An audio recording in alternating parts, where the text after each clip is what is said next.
আসসালামু আলাইকুম উপস্থিত ডাক্তার ভাই বোনেরা, আজ রোগীলিপিকরণ সহজ 207 নম্বর ক্লাস। রোগীলিপিকরণ সহজ 207 নম্বর ক্লাস। নতুনদের জন্য রোগীলিপিকরণ সহজ 10ম ক্লাস। অডিয়েন্স, গত 9টি ক্লাস আমরা নতুনদের জন্য নতুন করে শুরু করেছি।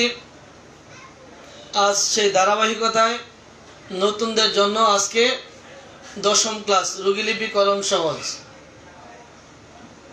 নতুনদের জন্য রোগীলিপিকরণ সহজ আজকে 10ম ক্লাস। এই মুহূর্তে যারা লাইভে আছেন একটু লিখে জানান আমাদের গতকাল আমরা কি আলোচনা করছিলাম। গতকাল একটু দ্রুত লিখে জানান গতকাল আমরা কি নিয়ে আলোচনা করছিলাম।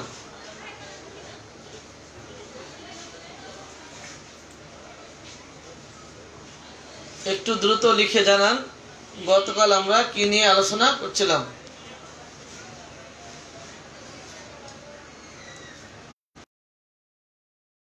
আলোচনা করছিলাম একটু দ্রুত লিখে জানান গতকাল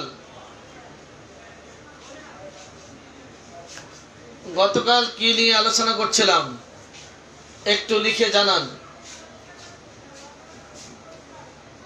তাড়াতাড়ি লিখুন।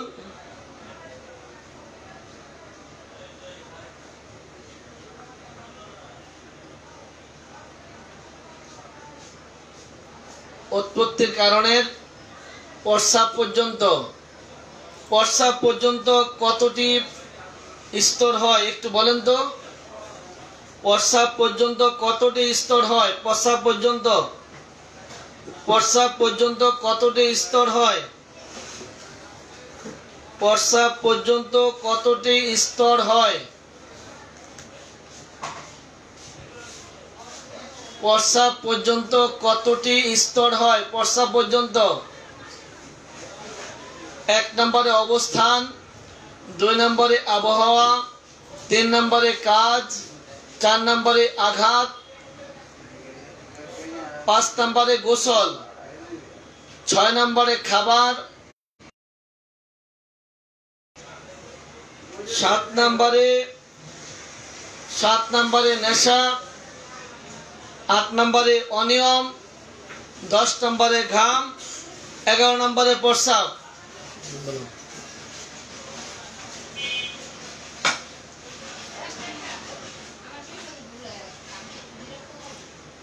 এই 11টি প্রস্রাব পর্যন্ত 11টি, প্রস্রাব পর্যন্ত 10টি। আজকে হবে ইনশাআল্লাহ 11টি। হ্যালো,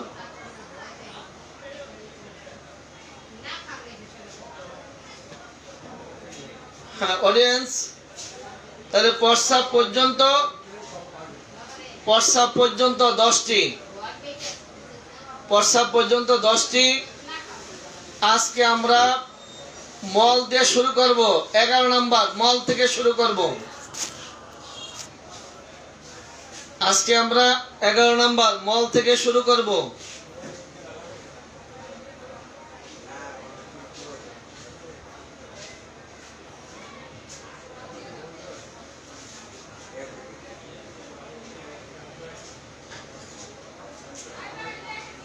অডিয়েন্স, এই মুহূর্তে যারা লাইভে আছেন আপনাদের মধ্যে এমন কেউ আছেন কি 16 ফেব্রুয়ারি 2021 আমার আইডিতে একটা লেখা দিয়েছিলাম, যে লেখাটার নাম ছিল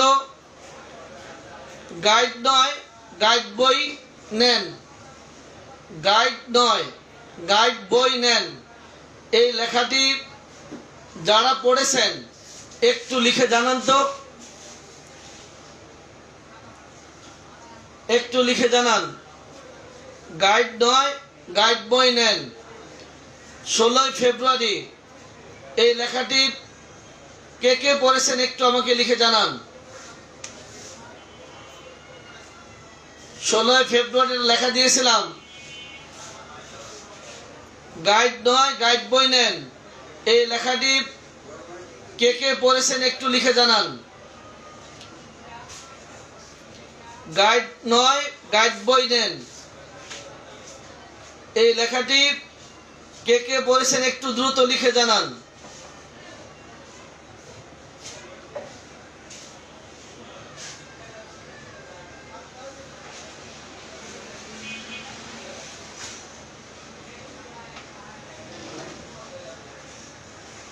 তাড়াতাড়ি লিখুন, কে কে দেখেছেন, কে কে পড়েছেন একটু লিখেন। যারা যারা পড়েছেন একটু লিখুন।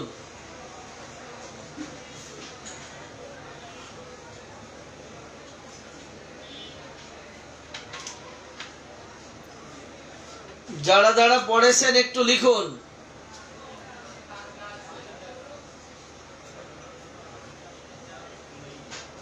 এই যে গাইড নয় গাইড বই নিন, এই কথাটার মূল থিমটা কি ছিল? যদি আপনাদের জানা থাকে আমাকে একটু লিখে জানান তো, এই লেখাটার মূল ভাবটা কি ছিল? যারা পড়েছেন এটার ভাবটা আমাকে একটু লিখে জানান, তাড়াতাড়ি লিখে জানান।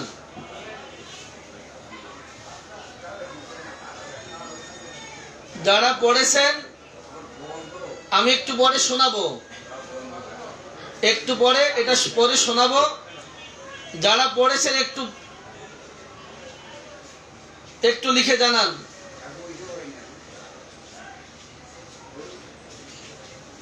আচ্ছা, আর একটু পরে যাই, এটাই আগে একটু রোগীলিপি পড়ে নেই। আজকে আমরা শুরু করে মল দিয়ে।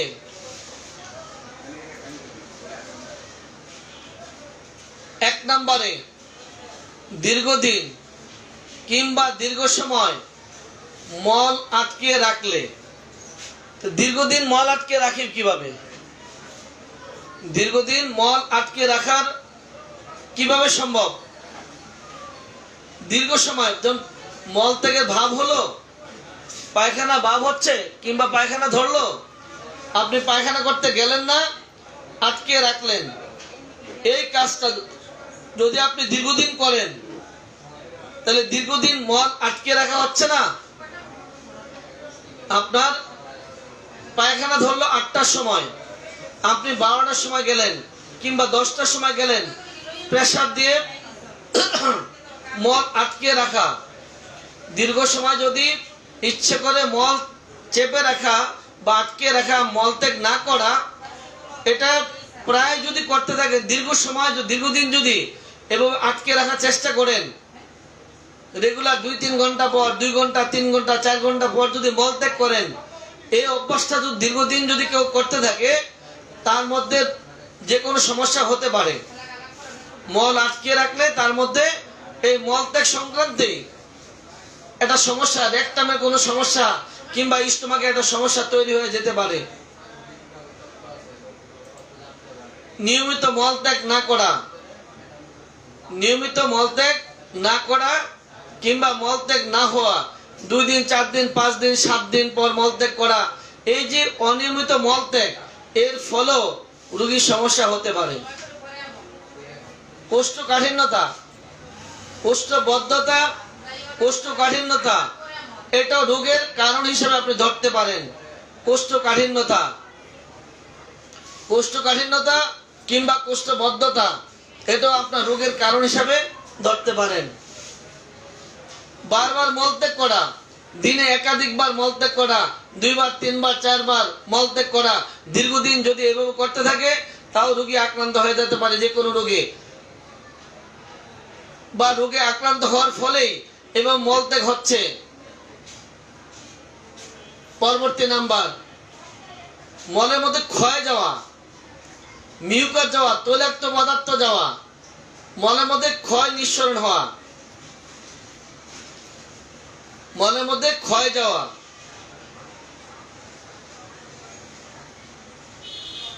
বেশি কুদ দিয়ে মলত্যাগ করা, দীর্ঘ সময় কুথে কুথে মলত্যাগ করা, অতৃপ্তিকর মলত্যাগ, মলত্যাগ যদি অতৃপ্তিকর হয় এর ফলে অন্য সমস্যা দেখা দিতে পারে। তাহলে কয়টা গেল? 1 নম্বরে দীর্ঘদিন কিংবা দীর্ঘ সময় মল আটকে রাখা, 2 নম্বরে নিয়মিত মলত্যাগ না করা, 3 নম্বরে কোষ্ঠকাঠিন্যতা বা কোষ্ঠবদ্ধতা, বারবার মলত্যাগ করা, মলে ক্ষয়, মিউকাস, তৈলাক্ত পদার্থ বা মুক্ত দ্রব্য যাওয়া দীর্ঘদিন, বেশি কুদ দিয়ে মলত্যাগ করা, অতৃপ্তিকর মল, এই সবগুলি রোগের কারণ হিসেবে আপনি প্রশ্ন করতেই পারেন। 12 নম্বর ঋতুস্রাব। 12 নম্বরে ঋতুস্রাব রোগের কারণ হিসাবে ঋতুস্রাব আরেকটি কারণ। রোগের কারণ হিসাবে ঋতুস্রাবকে আপনি এটি কারণ হিসাবে ধরে রাখতে পারেন, যে কোনো ক্ষেত্রে কাজে লেগে যেতে পারে। অতিরজ, অতিরিক্ত মাত্রায় যদি রক্তক্ষরণ হতে থাকে সেই ক্ষেত্রে রোগীর অন্য সমস্যা দেখা দিতে পারে। স্বল্প রজ, অল্প অল্প মাসিক হচ্ছে, তার ফলে অন্য সমস্যা দেখা দিতে পারে। স্বল্প রজ নিজে একটা সমস্যা, অতিরজ নিজে একটা সমস্যা, কিন্তু এর ফলে অন্য সমস্যা তৈরি হতে পারে। ঋতুশূল, ব্যথাযুক্ত মাসিক, বারবার ঋতুস্রাব। এই বারবার ঋতুস্রাব ফ্রিকোয়েন্ট মিন্স এটা নিজে একটা সমস্যা, এর ফলে অন্য সমস্যা হতে পারে। অনিয়মিত ঋতুস্রাব, কখনো বারবার ঘন ঘন 1 মাসে 2 বার 3 বার, আবার 6 মাস 9 মাস 1 বছর পর ঋতুস্রাব, এই যে লম্বা গ্যাপে কিংবা বারবার হওয়া এই অনিয়মিত, এটা অন্য একটা রোগ তৈরি করতে পারে, অন্য একটা সমস্যা তার জন্য হতে পারে। ঋতুস্রাব চাপা পড়া, হঠাৎ মাসিক বন্ধ, কয়েক বছর পার হয়ে যাচ্ছে মাসিক হচ্ছে না, এটা একটা রোগের কারণ হিসেবে হতে পারে। অল্প বয়সে মেনোপজ, 25, 30, 35, 40 এর মধ্যে স্থায়ী ঋতু লোপ পাওয়া, মাসিক হচ্ছে না, বছরের পর বছর পার হয়ে যাচ্ছে, 35, 40 বছর বয়স, যেটা তার হওয়ার কথা না। 50, 55-তে যে স্থায়ী ঋতু লোপ হওয়ার কথা, সেখানে অল্প বয়সে ঋতু লোপ হওয়া, এটার কারণে অন্য সমস্যা তৈরি হতে পারে। জন্ম নিয়ন্ত্রণ পদ্ধতির মাধ্যমে যদি ঋতুস্রাব বন্ধ রাখা হয় এর ফলে শরীরে অন্য সমস্যা দেখা দিতে পারে। জন্ম নিয়ন্ত্রণ পদ্ধতির মাধ্যমে ঋতু বন্ধ করার ফলে শরীরে অন্য সমস্যা দেখা দিতে পারে। তাহলে কি হলো? অতিরজ, স্বল্পরজ, ঋতুশূল, বারবার ঋতুস্রাব, অনিয়মিত ঋতুস্রাব, ঋতুস্রাব চাপা পড়া, অল্প বয়সে মেনোপজ, জন্ম নিয়ন্ত্রণ পদ্ধতির মাধ্যমে ঋতুস্রাব বন্ধ রাখা, ঋতু আটকে রাখা, মাসিক বন্ধ রাখা। অডিয়েন্স, আমি যে কয়টি বললাম ঋতুস্রাব সম্পর্কে একটু লিখে জানান তো, একটু লিখুন। ঋতুস্রাব,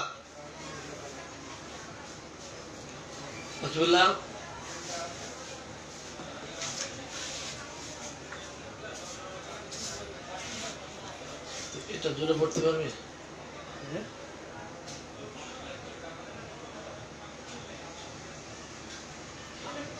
জোরে পড়তে পারবি না? রিভিশন দে, ওপাশে রিভিশন দে, তোটা দে, আমার আইতে ঢুক ঢুক। আমি তো আল্লাহ করে আমার ভয় দেওয়ার বিষয় সাদা দে, ডাকবে।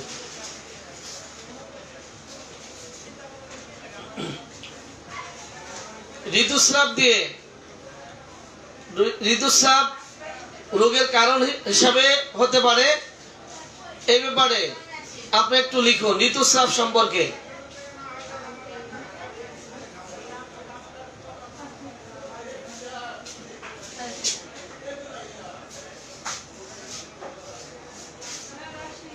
জি,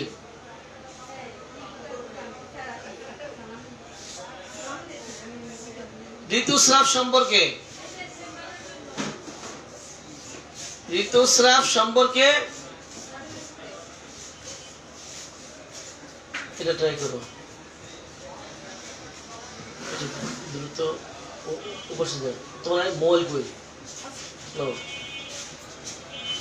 তোমার আইডির উপর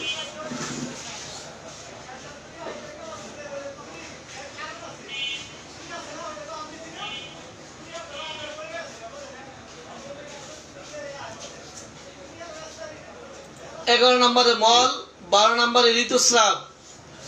ঋতুস্রাব সম্পর্কে সবাই লিখুন। ওই পড়াইতে লিখুন।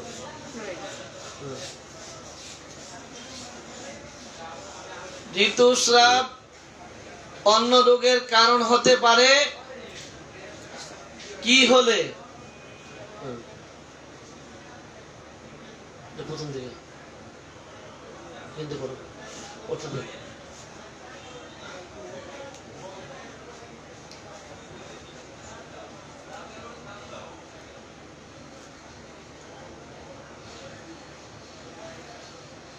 অতিরজ, স্বল্পরজ, ঋতুশূল, বারবার ঋতুস্রাব, অনিয়মিত ঋতুস্রাব, চাপা পড়া, অল্প বয়সে মেনোপজ, জন্ম নিয়ন্ত্রণ পদ্ধতির মাধ্যমে ঋতুস্রাব চাপা রাখা বা অবরুদ্ধ রাখা, আটকে রাখা, ঋতুস্রাব হইতে না দেওয়া। অনেকে আছে এই রমজান মাসে ওষুধ খেয়ে ঋতুস্রাব বন্ধ রাখে, এটা কোনো নিয়ম নেই।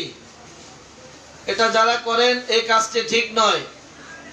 জোর করে ঋতুস্রাব বন্ধ করতে নেই, এটা অন্য একটা রোগের কারণ হিসাবে অন্য যে কোনো রোগ দেখা দিতে পারে। এর ফলে মহিলাদের অন্য সমস্যা দেখা দিতে পারে। মল সম্পর্কে তো বললাম, ঋতুস্রাব সম্পর্কে বললাম। ঋতুস্রাব সম্পর্কে আপনারা যারা শুনেছেন আরেকবার বলছি, আবার বলছি শুনুন। অতিরজ, স্বল্পরজ, অতিরজ, স্বল্পরজ, ঋতুশূল, বারবার ঋতুস্রাব, অনিয়মিত ঋতুস্রাব, ঋতুস্রাব চাপা পড়া, অল্প বয়সে মেনোপজ, জন্ম নিয়ন্ত্রণ পদ্ধতির মাধ্যমে ঋতুস্রাব বন্ধ করে ফেলা। এবার আসি 13 নাম্বার। 11 নম্বরে মল, 12 নম্বরে ঋতুস্রাব, 13 নম্বরে সঙ্গম। 13 নম্বরে সঙ্গম। অতিরিক্ত সঙ্গম, উত্তেজক ওষুধ খেয়ে সঙ্গম, ভরা কিংবা খালি পেটে সঙ্গম, অথবা সঙ্গম ইচ্ছা চেপে রাখা। অতিরিক্ত সঙ্গম, সঙ্গম ইচ্ছা চাপে রাখা, উত্তেজিত ওষুধ খেয়ে সঙ্গম করা, বড়া পেটে কিংবা খালি পেটে সঙ্গম করা। বড়া পেটে কিংবা খালি পেটে সঙ্গম করা। বাকি বিল্লাহ তো ইয়াটা দেখো তো পিছনে। বড়া পেটে কিংবা খালি পেটে সঙ্গম করা। দেখো ওখানে একটু সমস্যা আছে। বড়া পেটে কিংবা খালি পেটে সঙ্গম।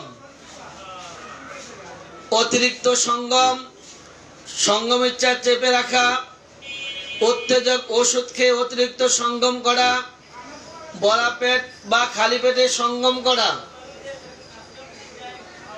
অতিরিক্ত সঙ্গম, সঙ্গম ইচ্ছা চাপে রাখা, উত্তেজক ওষুধ খেয়ে সঙ্গম, বড়া পেট কিংবা খালি পেটে সঙ্গম। বড়া পেট কিংবা খালি পেটে সঙ্গম। অডিয়েন্স সঙ্গম দিয়ে যা বলছে একটু লিখে দেন। সঙ্গম দিয়ে যা লিখছি, যা বলছি লিখে দেন দ্রুত। মল, ঋতুস্রাব, সঙ্গম। এবার সঙ্গম দিয়ে লিখে দেন।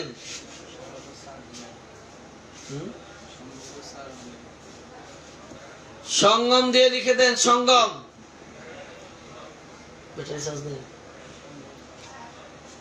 ওখানে শব্দ লিখে।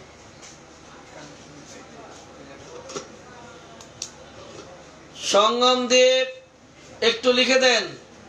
অতিরিক্ত সঙ্গম, উত্তেজক ওষুধ খেয়ে সঙ্গম, সঙ্গম ইচ্ছা চেপে রাখা, বড়া পেট বা খালি পেটে সঙ্গম করা।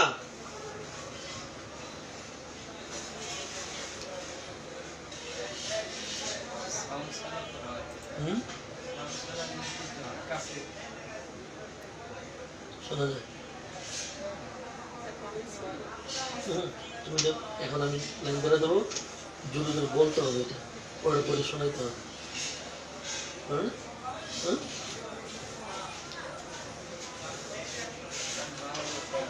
14 নম্বরে গর্ভাবস্থা। 14 14 নম্বরে গর্ভাবস্থা, 11 নম্বরে মল, 12 নম্বরে ঋতুস্রাব, 13 নম্বরে সঙ্গম, 14 নম্বরে গর্ভাবস্থা, পুনঃ গর্ভাবস্থা অপুষ্টি, বারবার গর্ভাবস্থা এবং গর্ভাবস্থা অপুষ্টি।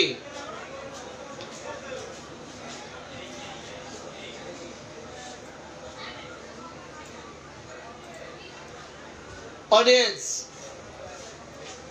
আমি ক্লাসের শুরুতে বলছিলাম যে 16 তারিখে একটি পোস্ট দিয়েছিলাম। 16 তারিখে, এটা হচ্ছে 16 ফেব্রুয়ারি। আপনারা যারা পড়েছেন তো ভালো, যারা পড়েন নাই আপনাদেরকে একটু পড়ে শোনাচ্ছি, আর এটা পড়ে শোনাবেন আমাদের এসি সাহেবের প্রশিক্ষক ডাক্তার শাহানা। একটা পড়ে শোনাচ্ছেন একদম।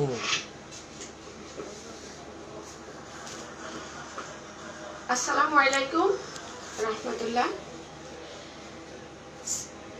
স্যারের 16 ফেব্রুয়ারি 2021 সালে পোস্ট করা যে গাইড বই দেন, এই পোস্টটি আমি এখন পড়ে শোনাচ্ছি হুবহু যেভাবে পোস্টটি করা হয়েছে। গাইড বই নেন। আল্লাহ পাক রাঙ্গামাটিকে কত সুন্দর প্রকৃতি দিয়ে সৃষ্টি করেছেন তা দেখতে 16/2/21 রোজ মঙ্গলবার আমার ফ্যামিলি মেম্বারদের নিয়ে রাঙ্গামাটি এলাম।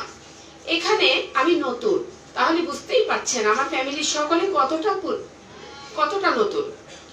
কিছু সময় হোটেলে বিশ্রাম নিয়ে হোটেলের ম্যানেজারকে বললাম আমাদেরকে একজন গাইড দেন যে আমাদেরকে সম্পূর্ণ রাঙ্গামাটি ঘুরে ঘুরে দেখাবে।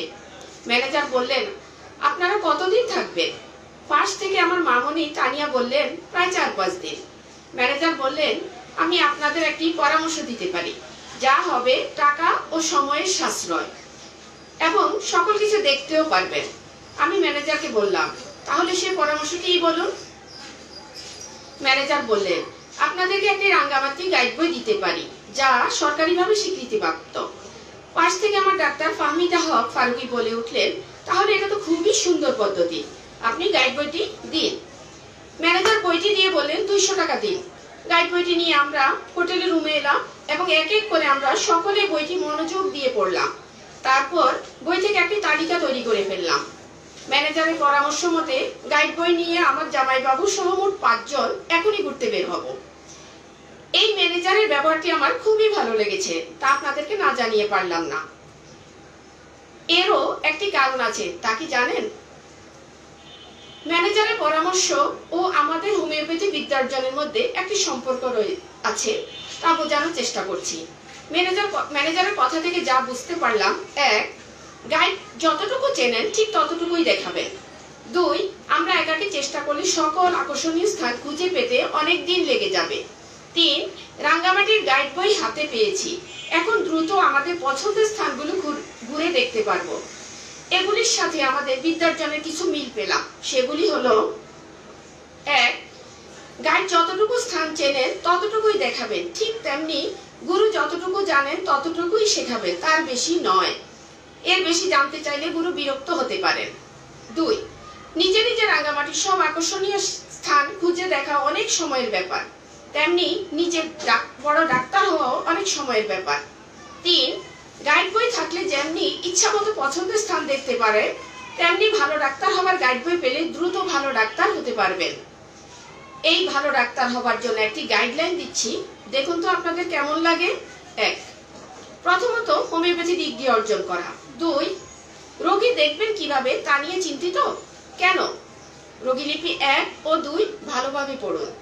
3, রোগীলিপির পর ওষুধ বাছাই করবেন কিন্তু ইংরেজি বোঝেন না, চিন্তিত? কি করে রেপার্টরিতে রুব্রিক খুঁজবেন? কেন? রুব্রিক ডিকশনারি তো রয়েছেই, দেখে নিন না। 4, রুব্রিক ডিকশনারি থেকে রুব্রিকটি নিয়ে রেপার্টরিতে খুঁজে নিন সহজেই। 5 রেকর্ডকৃত রোগীর সমস্যায় একাধিক ওষুধের পার্থক্য করতে বিপদে আছেন তো? কেন, বিপদের কিছু নেই। আমার লেখা হোমিওপ্যাথি ম্যাটেরিয়া মেডিকা তো রয়েছে। উপরোক্ত নিয়মে ওষুধ বাছাই চেষ্টা অব্যাহত থাকলে অল্প দিনেই আপনি আদর্শ হোমিওপ্যাথি ডাক্তার হতে পারবেন ইনশাআল্লাহ। লেখক ডাক্তার ফারুকী। ধন্যবাদ সবাইকে। ধন্যবাদ ডাক্তার শাহানা ম্যাডামকে। এবার আমাদের মূল ক্লাসে যাচ্ছি। অডিয়েন্স, এই লেখাটি হলো 16 ফেব্রুয়ারি, তাই না? 16 ফেব্রুয়ারি এই লেখাটি আজকে দেওয়ার একটি মাত্র কারণ, আবার পুনরায় সেই লেখাটি, কারণটি হচ্ছে এই: আমরা সকলে নতুন ডাক্তার যারা আছে, প্রত্যেক নতুন ডাক্তার শুরু থেকে একজন ভালো ডাক্তার,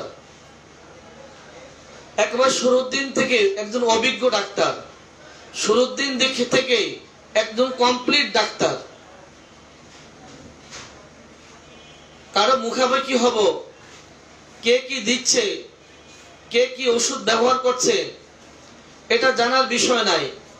এই পেথি কি বলছে, এই পেথি কি পরামর্শ দিচ্ছে, এই পেথি আমাকে রোগীলিপি করতে কি পরামর্শ দিচ্ছে, এই পেথি আমার ওষুধ বাছাই ক্ষেত্রে কি পরামর্শ দিচ্ছে, ওষুধের প্রয়োগ ক্ষেত্রে কি পরামর্শ দিচ্ছে, এই পেথি আমাকে কি বলছে সেটা জানার বিষয়।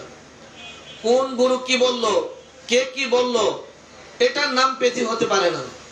পেথি হচ্ছে এই পেথি কি বলছে আপনাকে, এই পেথির ফান্ডামেন্টাল আপনাকে কি বলছে, কি পরামর্শ দিচ্ছে, এই পেথির সংবিধান আপনাকে কি পরামর্শ দিচ্ছে। এই পেথির পৃথিবীতে একটি মাত্র পেথি, যেই পেথির আবিষ্কারক পেথি আবিষ্কার করে এই পেথি চলার সংবিধান পর্যন্ত আবিষ্কার করে গেছেন। এই পেথির আবিষ্কারক পেথি আবিষ্কার করে সংবিধান পর্যন্ত আবিষ্কার করে গেছেন। তাহলে আমাদের ভাবনা কিসের, কিসের চিন্তা, আমাদের চিন্তাটি কিসের, কেন আমরা ভাবছি, কেন চিন্তা করছি, কেন ভাবছি, কেন চিন্তা করছি, সবটা আমাদের রেডি করা, আমাদের সব রেডি।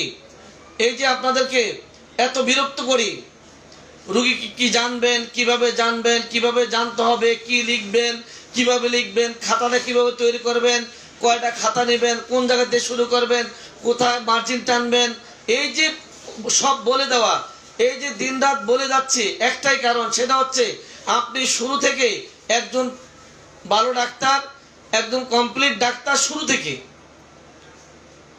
সেই দিন এখন আর নেই যে আপনি ডাক্তারি করতে করতে ডাক্তারি শিখবেন, ওটা এখন আর চলবে না। এখন প্রতিযোগিতার জগৎ, শাটার তুলবেন, আপনি সেদিন থেকে কমপ্লিট ডাক্তার হতে হবে, তা না হলে লাভ নেই। এখন মোকাবেলা করতে হয়, প্রতিযোগিতা করতে হয়।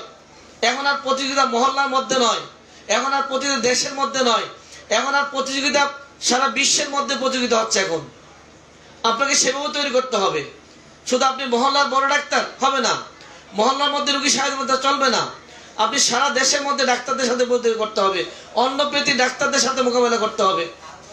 তাহলে সব মিলে আপনি কমপ্লিট ডাক্তার হিসেবে চেম্বার খুলতে হবে। কে কি বললো, কে কি ওষুধ দিচ্ছে কোন রোগের জন্য, সেটা আপনার জানার বিষয় নাই। আপনার পেথি কি বলে, আমি এই লেখার মধ্যে যা বোঝাতে চেয়েছি, আপনার পেথি কি বলে, আপনার এই পেথির সংবিধান কি বলে, আপনি কিভাবে ওষুধ বাছাই করবেন, এই সংবিধান কি বলে দিচ্ছে, সেই সংবিধানের আলোকে কমপ্লিটলি আপনি রোগীলিপি করে ওষুধ বাছাই করেন। কারো পরামর্শ শোনার বিষয় নয়, কে কোন রোগ ওষুধ দিয়ে কি রোগ সারিয়ে ফেলছে এটা আপনার জানার বিষয় নয়।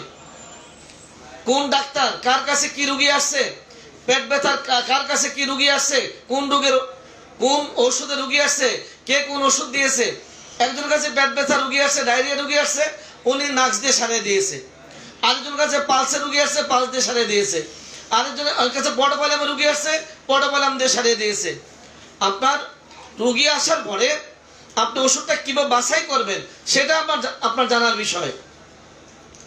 আপনার কে কোন ওষুধ দিয়ে রোগী সারিয়ে ফেলছে এটা আপনার জানার বিষয় নয়। আপনার জানার বিষয় হচ্ছে আপনার এই পেথি রোগী আসলে, ডায়রিয়া রোগী আসলে আমি কিভাবে রোগীলিপি করব, এই ডায়রিয়া রোগী আসলে 250-300 ওষুধ রয়েছে ডায়রিয়া রোগীর জন্য।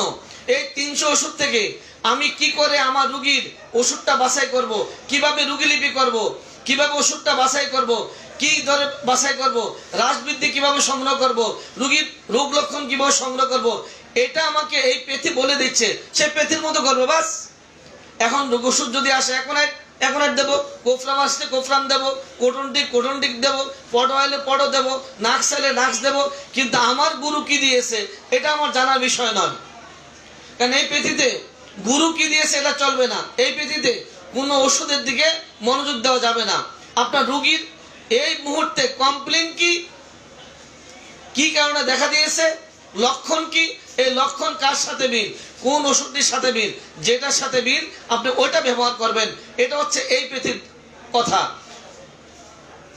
অন্য পৃথিবীতে যে ওষুধ খেয়ে রোগ সেরে যায় তারা ঠিক ওই ওষুধটি ওই রোগের জন্য ফিক্সড করে রাখে, ওই ওষুধটা ওই রোগ আসলেই দিতে থাকে।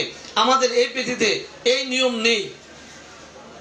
এই পৃথিবীর নিয়ম হচ্ছে আপনার রোগীর এই মুহূর্তে ডায়রিয়া, তার পিপাসা, প্রবল পিপাসা, ক্ষণে ক্ষণে জল পান করে এক ওষুধ চলে আসবে। প্রবল পিপাসা, প্রচুর পানি খাচ্ছে, এক ওষুধ চলে আসবে। এই পেথির পিপাসা, এই পেশির ডায়রিয়া, প্রচুর ডায়রিয়া হচ্ছে, বারবার মলতে হচ্ছে, দৌড়াচ্ছে, ওষুধ ভিন্ন হয়ে যাচ্ছে। এই পেথিতে একবার দুইবার পায়খানা করে একদম দুর্বল হয়ে যাচ্ছে, ওষুধ ভিন্ন হয়ে যাচ্ছে। এই পেথিতে এত পায়খানা হচ্ছে কিন্তু পানি খাচ্ছে না, ওষুধ ভিন্ন হয়ে যাচ্ছে। এই পেথিতে কোনো ওষুধের রোগের নামে কোনো ওষুধ নেই, শত ওষুধ চলে আসবে। আপনার যেটা লক্ষণ মিলবে সেটা দিবেন। আমি যেটা বোঝাতে চাচ্ছি সেটা হচ্ছে এই পেথি আপনাকে কি পরামর্শ দিছে সেটা আপনার জানার বিষয়। গুরুর কথা আপনার কোন গুরু কি দিয়েছে, কোন গুরু কোন ওষুধ ব্যবহার করে এটা আপনার জানার বিষয় নাই। এই পেথি কি বলে, এই পেথি কি বলে আপনাকে, এই সংবিধান কি বলে, এই পেথি আপনাকে কি পরামর্শ দিচ্ছে, ট্রিট দ্য পেশেন্ট, ব্যাস ওকে। এটা ক্যান্সার হোক, আলসার হোক, ডায়াবেটিস হোক, ডায়রিয়া হোক, যাই হোক না কেন, জ্বর কিংবা জন্ডিস, কাশি কিংবা ক্যান্সার, যাই হোক না কেন, আপনার রোগীর বর্তমান কমপ্লেন এবং রোগীর সার্বজনীন লক্ষণের আলোকে রোগী আপনাকে কি লক্ষণ দিছে সেই লক্ষণ ওষুধ দিয়ে দিবেন, বাস হয়ে গেল। এই পেথি আপনাকে বলছে এইভাবে ওষুধ দিতে, কমপ্লিট রোগীলিপি করে রোগীর জন্য ওষুধ যেটা নির্বাচন করা যায় ওই মুহূর্তে আপনি সেটা দিয়ে দিবেন। কোনো রেফারেন্স চলবে না, কোনো গুরু রেফারেন্স এই পৃথিবীতে চলবে না। এই পৃথিবীতে রোগীর বর্তমান ইনস্ট্যান্ট রোগী যে কমপ্লেন বুক করছে, এই কমপ্লেন কেন, কি লক্ষণ দিচ্ছে, হ্রাসবৃদ্ধি কিসের, তার মাসবিদিক অবস্থা কি, ধাতুগত অবস্থা কি, সব মিলে যে ওষুধটি আসে সেটা তাকে দিতে হবে। এটা রোগ যাই হোক না কেন, রোগ যাই হোক না কেন, আপনাকে এই রোগীর কি ওষুধ বহন করছে এই মুহূর্তে আপনি সেটা দিবেন রোগীকে, ব্যাস হয়ে গেল। আমি চাচ্ছি যে কথা বলতে চাচ্ছি সেটা হচ্ছে এই পেথিতে কোন ডাক্তার কি ওষুধ দিয়ে কি রোগ সারিয়েছে, আমি কখনোই যদি কেউ লিখে যে আমি এই রোগটা সারিয়েছি ওষুধটা দিয়ে, এই লেখাটা আমি একটু পড়ি না। কিংবা কোন ডাক্তার যদি একটা ওষুধ দিয়ে একটা সেমিনার হচ্ছে, বিশাল সেমিনার হচ্ছে, অনেক ডাক্তাররা বড় ডাক্তার রোগী সেমিনার করছে একটা মাত্র ওষুধ দিয়ে, একটা ওষুধ দিয়ে সেমিনার করছে, আমি এই সেমিনার শুনতে চাই না। কেন জানেন, এই একটা সেমিনার যখন আমি শুনতে থাকি একটা ওষুধের উপরে, এটা আমার মাথার মধ্যে সেট হয়ে যায়। পরে দেখা যায় 2 মাস 3 মাস পর্যন্ত যে রুগী আসুক শুধু ওই ওষুধটার দিকে যাওয়ার চেষ্টা করি। এই একটা সমস্যা আমার। আর একটা সমস্যা হচ্ছে যদি কেউ লেখে আমি এই রুগীর রোগটা ছিল ডায়রিয়া, আমি এই ওষুধটা দিয়ে সারিয়ে দিয়েছি, রোগটা ছিল স্পন্ডালাইসিস, আমি এটা এই ওষুধ দিয়ে সারিয়ে দিয়েছি, আমি এই লেখাটা পড়ি না। কারণ পড়ি না এ কারণে, যদি আমি এই লেখাটা পড়ি তাইলে কেন জানি এই ওষুধটার দিকে আমি ডাইভার্ট হয়ে যাই। কারণ এই পৃথিবীতে কোনো ওষুধের দিকে ডাইভার্ট হওয়া যাবে না, দুর্বল হওয়া যাবে না, এই জন্য এই লেখাটা আমি পড়ি না। এই জন্য কোনো রোগ বিশেষে কোনো রোগীর ওষুধ দেওয়ার পরে এই গল্পগুলো আমি করতে রাজি না যে এই ওষুধটা দিয়ে এই রোগটা সারিয়ে ফেলছি। এই কথাটা বললে হয় কি, সেটা হচ্ছে আরেকজন জুনিয়র ডাক্তার কিংবা আরেকজন সহপাঠী ডাক্তার, তার কিন্তু এই ওষুধটার দিকে একটা দুর্বলতা চলে আসে। আমার রোগীর সমস্যা কি, সেই সমস্যার আলোকে এই মুহূর্তে লক্ষণ সংগ্রহ করব। লক্ষণ সংগ্রহের সিস্টেম আছে, সিস্টেম মতো সংগ্রহ করে আমার লক্ষণ ওষুধ যা বলে আমি তা দেব। এখন আমি অন্য কে কি কোন ওষুধ দিয়ে এই রোগটা সারিয়েছে এটার দিকে আমি জানতে যাব না। যদি আমি ওটা দিয়ে খেয়াল করি তাহলে আমার ওষুধটা ঠিক ওদিক চলে যাবে। কোন ডাক্তার হাইড্রোসিলে ওষুধ দিছে লাইকোপোডিয়াম, আরেকজন দিছে স্পঞ্জিয়া, আরেকজন স্টাপি, এক একজনে একটা ওষুধ দিয়ে সারিয়েছে। যদি এটা আমি মাথায় সেট করে নেই যে স্পঞ্জিয়া দিলে হাইড্রোসিল ভালো হয়ে যায়, লাইকো দিলে ভালো হয়ে যায়, নাক্স দিলে অমুক ডাক্তার ভালো করে ফেলছে, দীর্ঘদিনের ভেরিকোজ ভেইন অনেক দিনের ভালো করে ফেলছে লাইকোপোডিয়াম দিয়ে, আমার মাথায় সেট করে নিলাম। এখন আমিও এরকম রুগী আসলে দেব, এটার নাম হচ্ছে বদ্ধমূল ধারণা। এটা কখনো করা যাবে না। আমি চাচ্ছি যে আপনারা এখান থেকে সরে যান, এই কাজ থেকে সরে যান, এই পেথির নিয়ম মাফিক কাজ করেন। আমার এই কথায় যদি কেউ রাগ করেন কিচ্ছু করার নাই। যদি আমার এই কথা কেউ রাগ করেন, যদি আমার এই কথা কেউ রাগ করেন তাহলে কিচ্ছু করার নাই। আমি চাচ্ছি যে আপনারা ঠিক এই পেথি যা বলে ঠিক এই মূল পয়েন্টে থাকেন, একসময় আপনার সফল হবেন। যদি পথ ঠিক থাকে, আপনি ধীরস্থিরে যদি আগাইতে থাকেন তাও আপনি নিজ গন্তব্যে পৌঁছতে পারবেন, দেরি হলো। আর যদি টার্গেট যদি ঠিক না হয়, আপনার যে পথে যাওয়ার কথা যদি ভিন্ন পথে আপনি যেতে থাকেন, আপনার গন্তব্যে আপনি পৌঁছতে পারবেন না, দেরি হলেও পৌঁছতে পারবেন না। গন্তব্য যদি ঠিক থাকে, গন্তব্য যদি ঠিক থাকে আর যদি আপনি চেষ্টা করতে থাকেন, দেরি তো হলো আপনার গন্তব্যে আপনি পৌঁছতে পারবেন। আমি এই কথাটুকু বলতে চাচ্ছি। আমার এই কথা দিয়ে যদি কেউ রাগ করেন কিচ্ছু করার নাই। আমি চাচ্ছি নতুন ডাক্তার যারা, তারা যেন বিপদে না যায়, বদ্ধমূল ধারণার মধ্যে আটকে না যায়, অল্প সংখ্যক ওষুধের মধ্যে আটকে না যায়। এই পেথি কতটি ওষুধ বলছে আমি সেদিকে যাব, কোনো সমস্যা নাই তো। আমি ডায়রিয়ার জন্য 300 ওষুধ দেওয়া আছে, আমি 300 ব্যবহার করব, কারণ ব্যবহার করার নিয়ম বলে দিচ্ছি তো, একেবারে সহজ। যখন আপনি বলবেন ডায়রিয়াটি দুর্গন্ধ, ওষুধ অল্প হয়ে যাবে। যখন আপনি বলবেন ডায়রিয়াটা বিকাল 4টার দিকে, ওষুধ অল্প হয়ে যাবে। ডায়রিয়াটা খুব ফোর্সে বের হয়, ওষুধটা অল্প হয়ে যাবে। ডায়রিয়াটা হাঁটাচলা করলে বন্ধ হয়ে যায় কিংবা শুয়ে থাকলে বেড়ে যায়, ওষুধটা অল্প হয়ে যাবে। আপনি এক এক করে যখন সাবরুব্রিক দিতে থাকবেন ওষুধটা কমে যাবে, টেনশন তো নাই। আপনি নিয়ম মাফিক চেষ্টা করেন, ওষুধ অল্প হয়ে যাবে। অল্প সময়ের মধ্যে আপনার কাঙ্ক্ষিত ওষুধটিকা যেতে পারবেন।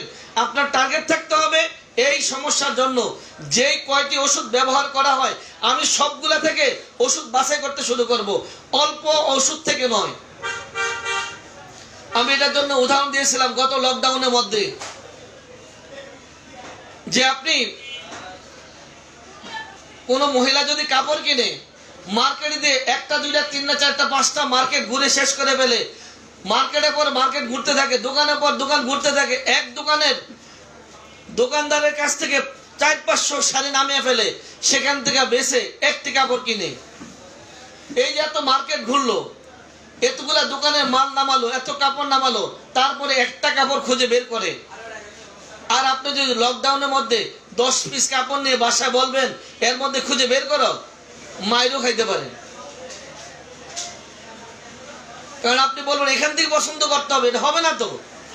যারা অভ্যস্ত 10টা মার্কেট ঘুরবে, 100টা দোকানে যাবে, 1000 দোকানে কাপড় নামাবে, 1000টা কাপড় নামিয়ে সেখান থেকে একটা কাপড় বাছাই করে, যাদের অভ্যাস, যারা করে আসছে বরাবর, তাদেরকে আপনি বলবেন এই 10টার মধ্যে বাঁচতে হবে। এক পথ আছে, লকডাউনে অজুহাত দিয়ে এই সুতা দিয়ে যদি পারেন, তা না হলে এই 10টা থেকে বাছাই করবেন, মহাবিপদ কিন্তু। ঠিক তদ্রুপ আপনার এই পেথিতে যেই সমস্যার আলোকে ওষুধের সংখ্যা বেশি, সেখান থেকে ওষুধ বাছাই করা ততটাই সহজ। যে সমস্যার আলোকে ওষুধের সংখ্যা যত বেশি, তার মধ্যে ওষুধটা বাছাই করা ততটাই সহজ। কেন জানেন? তার সাবরুব্রিকের সংখ্যাও তত বেশি। যেই রুব্রিকের আলোকে বা যেই সমস্যার আলোকে ওষুধের সংখ্যা বেশি, তার সাবরুব্রিকও বেশি।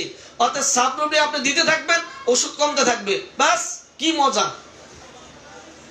অডিয়েন্স, এই মুহূর্তে যারা লাইভে আছেন, যারা আমার ক্লাসটি শুনছেন, আপনাদের একটি কথা বলছি, সেটা হলো ওষুধের সংখ্যা বেশি দেখে ভয় পাওয়ার কোনো কারণ নেই। ওষুধের সংখ্যা বেশি দেখে ভয় পাওয়ার কোনো কারণ নেই। কারণ যেখানে ওষুধের সংখ্যা বেশি সেখানে সাবরুব্রিকের সংখ্যাও বেশি। আপনি এক এক করে রুগীকে সাবরুব্রিকে প্রশ্ন করতে থাকেন, রুগী আপনাকে একটি ওষুধে চলে আসবে। অডিয়েন্স, এই যে ডাক্তার শাহানা যে লেখাটি পড়লো এতক্ষণ, গাইড বই নেন, এই যে লেখাটি পড়লো সেই লেখাটি আর আমার এই আলোচনা এটুকু মিলে আপনারা মূল কথাটুকু বুঝেছেন কিনা একটু লিখে জানান তাড়াতাড়ি, তাহলে আমাদের মূল কাজ আবার চলে যাব। এই যে ডাক্তার শাহানা যে লেখাটি পড়লো 16 ফেব্রুয়ারি মনে হয়, 16 ফেব্রুয়ারি তো মনে হয়, 16 ফেব্রুয়ারি আমার লেখা যেটি, ওই লেখাটি ডাক্তার শাহানা যেভাবে পড়লেন ওই লেখাটা থেকে যা বুঝাতে চেয়েছি বা এখন যা বললাম সব মিলে আপনারা বুঝেছেন কিনা একটু লিখে জানান। পড়া তো আমরা রেগুলারই পড়ি, আজকে একটু এলোমেলো পড়া হয়ে যাচ্ছে। লিখেন বুঝেছেন কিনা।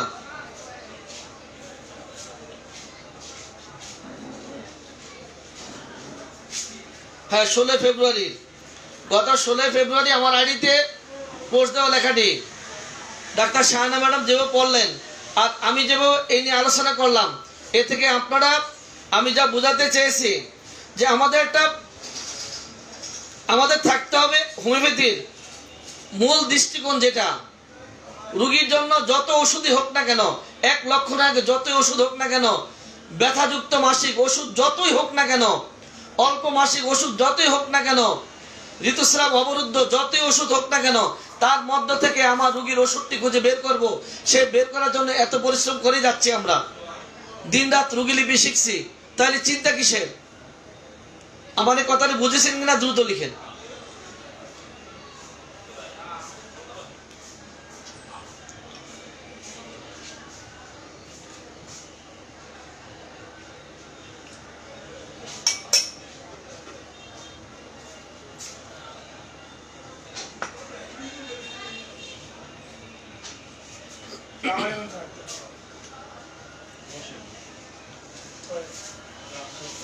স্বল্প সংখ্যক ওষুধ থেকে ওষুধ বাছাই করা অত্যন্ত কঠিন।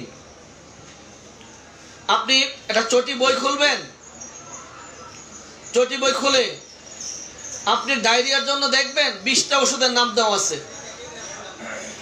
তাহলে আমি আপনাদের কাছে জানতে চাই, এই যে একটা চটি বইতে 20টা ওষুধের নাম দেওয়া আছে, এই 20টা ওষুধ যদি ডায়রিয়ার জন্যই প্রযোজ্য হয়ে থাকে, তাহলে ডায়রিয়ার জন্য রেপার্টরিতে 300 ওষুধ আছে, 269টা ওষুধ আছে ডায়রিয়ার জন্য রেপার্টরিতে। তাহলে আপনারা বলেন এই বাকি ওষুধটি ডায়রিয়া রেপার্টরি থেকে বের করে দেই। যদি একটা চটি বইতে 20টা ওষুধ দেওয়া আছে ডায়রিয়ার জন্য, যদি এই 20টা ওষুধে ডায়রিয়ার জন্য হয়ে থাকে, তাহলে রেপার্টরি থেকে বাকি 250টি ওষুধ বের করে দেই, ফেলে দেই। এই 269টি ওষুধই ব্যবহার করতে হবে এই পেথিতে। এই পেথিতে কমপ্লিট রোগীলিপি করে যদি এই পেথির আলোকে ওষুধ বাছাই করতে হয়, তাহলে আপনাকে 269টা থেকে বের করতে হবে। হোমিওপ্যাথিক প্র্যাকটিস অফ মেডিসিন কাকে বলে? খুব তাড়াতাড়ি বের করছি, লেখার শেষের দিকে 4টি 5টি করে ডিজিজ সিরিজ আকারে দিচ্ছি, ওটা দেখলে বুঝতে পারবেন। খুব তাড়াতাড়ি আসতেছে মার্কেটে disease series. Practice of medicine কাকে বলে? ডায়রিয়া 269টি ওষুধের ব্যবহারে দিয়ে দিচ্ছি। সর্বঙ্গ 223টি ওষুধ, সম্ভবত এই 223টি ওষুধের ব্যবহার দিয়ে দিচ্ছি। জ্বরের প্রায় 300 ওষুধ, সব কয়টির ব্যবহার, কিভাবে সব কয়টি ব্যবহার করতে হবে, প্রত্যেকটার আলাদা করে লক্ষণ বাছাই করে দিয়ে দিচ্ছি। এই পেথিতে নিয়ম হচ্ছে, এই ডায়রিয়ার জন্য যে কয়টি ওষুধ রয়েছে প্রত্যেকটির ব্যবহার যেটার মধ্যে থাকবে সেই বইটা হবে এই পেথির জন্য গ্রহণযোগ্য বই। আপনি অল্প সংখ্যক ওষুধ দিবেন, হবে না, হতে পারে না। এই পেথির নিয়ম হচ্ছে, এই পেথিতে জ্বরে যেই কটা ওষুধ ব্যবহার করা হয় যে কয়টা ওষুধের মধ্যে জ্বরের লক্ষণ রয়েছে সব কয়টা ওষুধের নাম বলতে হবে, প্রত্যেকটার ব্যবহার বলতে হবে, ব্যবহার বিধি বলতে হবে, তাইলে হবে এই পেথির প্র্যাকটিসও মেডিসিন। আচ্ছা, খুব তাড়াতাড়ি পাচ্ছেন ডিজিজ সিরিজ, অল্প দিনের মধ্যে পেয়ে যাবেন। হয়তোবা এই রমজানের পরপরেই, রমজানের মধ্যে না পারলে রমজানের পরপর দিয়ে দেবো ইনশাআল্লাহ ডিজিজ সিরিজ। সেখানে পেয়ে যাবেন জ্বর পাবেন, সর্বঙ্গ পাবেন, ডায়রিয়া পাবেন, আপনার নাক ডাকা পাবেন, আক্কেল দাঁত পাবেন, খুব তাড়াতাড়ি এগুলি পেয়ে যাবেন ডিজিজ সিরিজ আকারে। মানে ওই যে রোগটা দেব যে বইয়ের মধ্যে, ওইটার মধ্যে যত ওষুধ রয়েছে ওই রোগের উপরে, ওই লক্ষণের উপর যেই কয়টা ওষুধ, টনসিলাইটিস এটাও খুব তাড়াতাড়ি পেয়ে যাচ্ছেন। টনসিলাইটিসে যেই কয়টি ওষুধ ব্যবহার করা হয় এই প্রত্যেকটা আপনি পেয়ে যাচ্ছেন খুব তাড়াতাড়ি। টনসিলাইটিসের মধ্যে আপনার টনসিলাইটিসে 143টি ওষুধ আছে না, পৃষ্ঠা নাম্বার এটি। আচ্ছা, প্রত্যেকটার আপনি ওষুধ সব পেয়ে যাচ্ছেন। সর্বঙ্গ 209টি ওষুধের সর্বঙ্গ আপনি পেয়ে যাবেন। সর্বঙ্গতে 209টি ওষুধের সর্বঙ্গ পাবেন। প্রত্যেকটার ব্যবহার কিভাবে করতে হয় দেখিয়ে দেব। এই অল্প সংখ্যক ওষুধ থেকে রোগীর ওষুধ বাছাই করা যায় না তো। যেমনি করে লকডাউনের মধ্যে মহিলাদেরকে 10টি বা 20টি শাড়ি দিলে সেখান থেকে তার পছন্দের শাড়িটা পাচ্ছে না খুঁজে, তেমনি করে আপনি অল্প সংখ্যক ওষুধ দিলে সেখান থেকে আপনি আপনার কাঙ্ক্ষিত রোগীর ওষুধটি খুঁজে পাবেন না। 219টি ওষুধের মধ্যে এই পেথিতে সেক্সের লক্ষণ আছে। 219টি ওষুধ, যেটা আমার ম্যাথমেটিকাতে দেওয়া আছে, আমার লেখা ম্যাথমেটিকাতে 219টি ওষুধের মধ্যে সেক্সের লক্ষণ দেওয়া আছে। আপনাকে যদি আমি 20টি ওষুধের নাম বলে দেই সেখানে আপনি সব রোগীদের সেক্সের লক্ষণ পাবেন না। কিন্তু আপনি যদি যে কোনো রোগীর সেক্সের লক্ষণ খুঁজতে যান ওই 219টি ওষুধের মধ্যে আপনি রোগীদের সেক্স খুঁজে পাবেন, রোগীর জন্য একটি ওষুধ আপনি পেয়ে যাবেন। কিন্তু যদি আপনাকে 10টি কিংবা 20টি ওষুধের নাম বলে দেই সেখান থেকে আপনি আপনার কাঙ্ক্ষিত আপনার যে কোনো রোগীর সেক্সের লক্ষণ আপনি এই 10টা 20টা 50টা 100টার মধ্যে পাবেন না। যদি আপনাকে 219টি ওষুধ দেওয়া হয় তাহলে সেখান থেকে আপনার রোগীর কাঙ্ক্ষিত সেক্সের রোগীর সমস্যার ওষুধটি আপনি পেয়ে যাবেন 219টি ওষুধের মধ্যে। অডিয়েন্স, যারা চটি বই ব্যবহার করছেন রোগ বিশেষে, এই দোষটি আপনাদের না। কারণ যারা এই পেথির অভিভাবক, যারা এই পেথির অভিভাবক, যারা এই পেথিতে যারা সিনিয়র ডাক্তার যারা বসে আছেন, ওনারা আমাদেরকে সেভাবে গাইডলাইন দিচ্ছেন না, কিংবা আমাদেরকে এই কথাগুলো বলে দিচ্ছেন না। হয়তোবা ওনারা বলছেন আমরা শুনছি না, যার ফলে আজকে আমরা চটি বই নির্ভর হয়ে যাচ্ছি, অব্যর্থ নির্ভর হয়ে যাচ্ছি। এটা নতুন ডাক্তার যারা তাদের দোষ নয়। এই যারা অব্যর্থ, এই 10টা ওষুধ 20টা ওষুধ, এই রোগের জন্য 5টা ওষুধ, এই বাতের জন্য 20টা ওষুধ, এই যারা আমরা যারা নতুন ডাক্তার যারা এই 20টা 30টা ওষুধ নির্ভরশীল হয়ে যাচ্ছেন, এটা নতুন ডাক্তারদের দোষ নয়।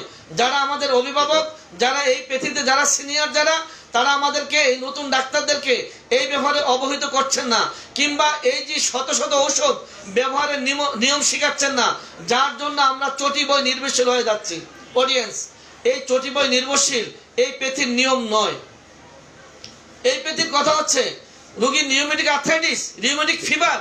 এই রিউমেটিক শব্দটি কতটা মেডিসিনের মধ্যে আছে, কতটা মেডিসিনের মধ্যে রয়েছে, এই মাথা ব্যথা কতটি ওষুধের মধ্যে রয়েছে, এই কাশি কতটি ওষুধের মধ্যে রয়েছে, যে কয়টি ওষুধের মধ্যে রয়েছে প্রত্যেকটি ব্যবহার করার নাম হচ্ছে এই পেথি, এই হোমিওপ্যাথি। 311টি ওষুধ মাথা ব্যথা, 311টি ব্যবহার করতে হবে, যার যেটা তাকে সেটা দিতে হবে, এটার নাম হচ্ছে হোমিওপ্যাথি। শুষ্ক কাশি 310টা, এই 310টা ওষুধ ব্যবহারের নাম হচ্ছে হোমিওপ্যাথি। আপনি অল্প কয়েকটি ওষুধ ব্যবহার করবেন, ব্যবহার করে এই পেথিতে অল্প কয়েকটি ওষুধ ব্যবহার করবেন। যারা অল্প কয়েকটি ওষুধ ব্যবহার করে তারা এই পেথিকে টিকিয়ে রেখেছে, এই কথা বলতে কোনো বাধা নেই। তারা যারা এই অল্প কয়েকটি ওষুধ ব্যবহার করে তারাই এই হোমিওপ্যাথিকে ধরে রেখেছে। গ্রামে মহল্লায় পাড়ায় মহল্লায় যারা 10টা 20টা ওষুধ ব্যবহার করছে কাশির জন্য, তারাই এই পেথি ধরে রেখেছে। কিন্তু বর্তমানে যারা পাশ করে যে ডাক্তাররা বের হচ্ছেন, যারা ব্যাচেলর ডিগ্রি নিয়ে বের হচ্ছেন, তাদের কাছে এই পেথির, এই জাতির অনেক চাওয়া, এই পেথির অনেক কিছু চাওয়া। তারা তৈরি হতে পারে যে যেই কয়টা ওষুধের মধ্যে কাশি রয়েছে, যেই কয়টার মধ্যে জ্বর রয়েছে, যেই কয়টার মধ্যে অ্যাজমা রয়েছে, যেই কয়টার মধ্যে শ্বাসকষ্ট রয়েছে, যেই কয়টার মধ্যে এই রোগীদের বাতের ব্যথা রয়েছে, প্রত্যেকটা ওষুধ ব্যবহার করতে হবে। এটা এই জাতি, এই নবীন ডাক্তারদের কাছে চাওয়া। আর এটা ব্যবহার একেবারেই সহজ। কিভাবে জানেন? সুন্দর মতো একটা রোগীলিপি করলে, ভালোভাবে একটা রোগীলিপি করলে, ভালোভাবে রোগীলিপি করে, আর যদি ভালোভাবে রেপার্টাইজেশন করা যায় রোগীর লক্ষণ সংগ্রহের পরে, তাহলে কে ঠেকায় একটি ওষুধ হাজার ওষুধ থেকে, শত ওষুধ থেকে আপনি কাঙ্ক্ষিত একটি ওষুধে আসা একেবারেই সহজ। আবারও বলছি, যে ওষুধের, যে সমস্যার আলোকে ওষুধের সংখ্যা বেশি, সেখান থেকে রোগীর জন্য কাঙ্ক্ষিত ওষুধটি বের করা ততটাই সহজ। অডিয়েন্স বলেন তো, যে পুকুরটা মাছ বেশি সেখান থেকে মাছ ধরা সহজ, না যেই পুকুরে মাছ কম সেখান থেকে মাছ ধরা সহজ? বলেন। একই সাইজের পুকুর, যে পুকুরে 500 মাছ আছে, আর ওই পুকুরে যদি 5 লক্ষ মাছ থাকে, তাহলে 5 লক্ষ মাছ থেকে মাছ ধরাটা সহজ, না 500 মাছ থেকে মাছ ধরাটা সহজ? পুকুরের একই সাইজের পুকুর, সেখানে যদি 500 মাছ থাকে, আর যদি ওই পুকুরে 5000 কিংবা 5 লক্ষ মাছ থাকে, তাহলে 5 লক্ষ মাছ থেকে একটা মাছ ধরা সহজ, না 500 মাছ থেকে একটি মাছ ধরা সহজ? বলেন তো। সেজন্য বলছি, যেই লক্ষণের আলোকে ওষুধের সংখ্যা বেশি, সেখান থেকে আপনার রোগীর কাঙ্ক্ষিত ওষুধটা বের করা ততই সহজ। ওই যে অনেক মাছ থেকে মাছ ধরা যেমনি করে সহজ, অনেক ওষুধ থেকে আপনার কাঙ্ক্ষিত রোগীর ওষুধটি, একটি ওষুধ বের করা ঠিক তদ্রুপ সহজ। অডিয়েন্স, আজকে দুপুরের আজকে 3টার ক্লাস রেপার্টরি, আর 9:30টায় রোগীলিপি, এই 2টি ক্লাস। আজকে ক্লাসের বাহিরে অনেক কথা হয়ে গেছে। এই কথাগুলির একটাই মাত্র কারণ, সেটা হচ্ছে এই, এখন থেকে কোনোভাবে যে কোনো সমস্যার আলোকে অল্প সংখ্যক ওষুধ নিয়ে ভাবার কোনো কারণ নেই। আপনার রোগী আপনাকে যেদিকে নিয়ে যাবে, রোগীলিপি যেদিকে নিয়ে যাবে, আপনি সেদিকে চলে যাবেন। আমি এই কথাটুকু বোঝাতে যাচ্ছি। আমার এই দুপুরের আলোচনা, দুপুরের ক্লাস, আর এখনকার এই ক্লাস আপনারা বুঝেছেন কিনা একটু লিখে জানান। রোগীলিপি আপনাকে যে ওষুধের দিকে নিয়ে যাবে, আপনি সেদিকে দৌড়াবেন। কোন লিমিট ওষুধ দিয়ে ভাবা যাবে না। আপনার রোগী যে সমস্যাটি বলল, এই সমস্যাটা কিংবা এই লক্ষণটি যতটি ওষুধের মধ্যে রয়েছে, এই কথাটা আপনি সবগুলো ওষুধ থেকে রোগীর জন্য একটি ওষুধ বাছাই করবেন। যেই পুকুরে মাছ বেশি সেখান থেকে মাছ ধরা একেবারেই সহজ, আর যেই পুকুরে মাছ কম সেখান থেকে রোগীর মাছ ধরা যেমনি করে কঠিন, তেমনি করে অল্প ওষুধ থেকে রোগীর জন্য আপনার কাঙ্ক্ষিত ওষুধটি বের করা ঠিক তদ্রুপ কঠিন হয়ে যাবে। আমি আবারও বলছি, রোগীর যে সমস্যাটি, এই সমস্যাটি ম্যাথমেটিকের মধ্যে যেই কটা ওষুধের মধ্যে রয়েছে, এই কষ্টটি প্রত্যেকটি ওষুধ থেকে, সবগুলি ওষুধ থেকে রোগীর জন্য একটি ওষুধ বাছাই করে দিতে হবে। আমি এই কথাটুকুই দুপুরে বলেছি, এখন আবার বলছি, আপনারা এখন থেকে সাবধান হন। কমপ্লিট রোগীলিপি করেন, রোগীলিপি করে রোগীর জন্য একটি ওষুধ বাছাই করার চেষ্টা করেন। একেবারেই সহজ, কিন্তু একদম সহজ। এই পেথিতে আমি বারবার বলি, এই পেথিতে ওষুধ বাছাইয়ের মতো আর কোনো সহজ, এতে সহজ আর কিচ্ছু নেই। এই পেথিতে ওষুধ বাছাইয়ের মতো সহজ আর কোনো কিছু নেই। শুধু কাজ একটি কাজ, রোগীলিপিটা করতে হবে কমপ্লিট।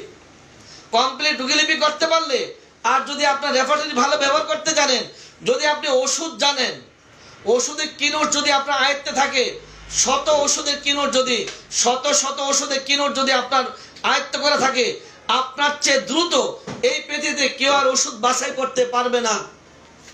আপনার চেয়ে আর দ্রুত কেউ এই পৃথিবীতে ওষুধ বাছাই করতে পারবে না। এই পৃথিবীতে সবচেয়ে সহজ কাজটি হচ্ছে ওষুধ বাছাই করা, যদি একটু রোগীলিপিটা করতে পারেন। অডিয়েন্স, আজকে আমরা আলোচনা করলাম মল, ঋতুস্রাব, এই দুটি, মল, ঋতুস্রাব আর সঙ্গম, এই তিনটি। আগামী দিন আচ্ছা গর্ভাবস্থা আমরা আলোচনা করেছি। পুনঃ গর্ভাবস্থা রোগের কারণ হিসাবে পুনঃ গর্ভাবস্থা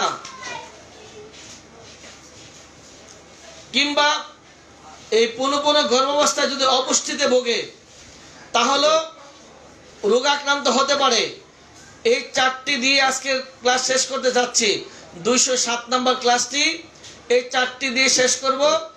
1 নম্বর হচ্ছে 11 নম্বর হচ্ছে মল, 12 নম্বর হচ্ছে ঋতুস্রাব, 13 নম্বরে সঙ্গম, 14 হলো গর্ভাবস্থা। এই চারটি দিয়ে শেষ করব ইনশাআল্লাহ। অডিয়েন্স, আজকে যে আলোচনা হলো, টোটাল আলোচনাটা আপনারা বুঝেছেন কিনা একটু দ্রুত লিখে জানান। আমার এই আলোচনা কোনো ব্যক্তি, কোনো সংগঠন, কোনো গুরুজন কারো পক্ষে বা বিপক্ষে নয়। আমার এই টোটাল কথাটি হচ্ছে, এই পৃথিবীর যদি নিয়মের মধ্যে একজন ডাক্তার যদি চলতে থাকে, দেরি হোক, তার জন্য সফলতা ইনশাআল্লাহ আসবেই। নিয়মের মধ্যে চলতে হবে, কমপ্লিট রোগীলিপি করতে হবে। রোগীর জন্য একটি সাদৃশ্যতম ওষুধ খুঁজে বের করার জন্য চেষ্টা চালিয়ে গেলে একসময় সফল হবেই। সফলতা নিশ্চিত যদি নিয়মের মধ্যে থাকতে পারে। আজকের ক্লাস বুঝেছেন কিনা দ্রুত লিখে জানান, দ্রুত লিখে জানান।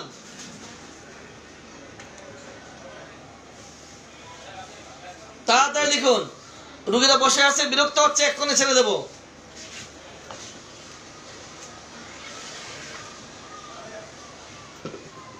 আজকের ক্লাস মল, ঋতুস্রাব, সঙ্গম, মল, ঋতুস্রাব, সঙ্গম, গর্ভাবস্থা, এই চারটি। মল, ঋতুস্রাব, সঙ্গম, গর্ভাবস্থা, এই 14 নম্বরে শেষ করব। আজকে 207 নম্বর ক্লাস 14 দিয়ে শেষ করব। মল, ঋতুস্রাব, সঙ্গম, গর্ভাবস্থা। মল, ঋতুস্রাব, সঙ্গম, গর্ভাবস্থা। সবাই ভালো থাকেন, সুস্থ থাকেন। আল্লাহ বাঁচিয়ে রাখলে আগামী দিন আবার বেলা 3টার সময় চলে আসব। নতুনদের জন্য রেপার্টরিকরণ সহজ, আর রাত 9:30টায় 208 নম্বর ক্লাস, আর নতুনদের জন্য রোগীলিপিকরণ সহজ 11তম ক্লাস নিয়ে রাত 9:30 আবার চলে আসবো। সেই পর্যন্ত সবাই ভালো থাকেন। আসসালামু আলাইকুম রহমতুল্লাহি ওয়া বারাকাতুহু।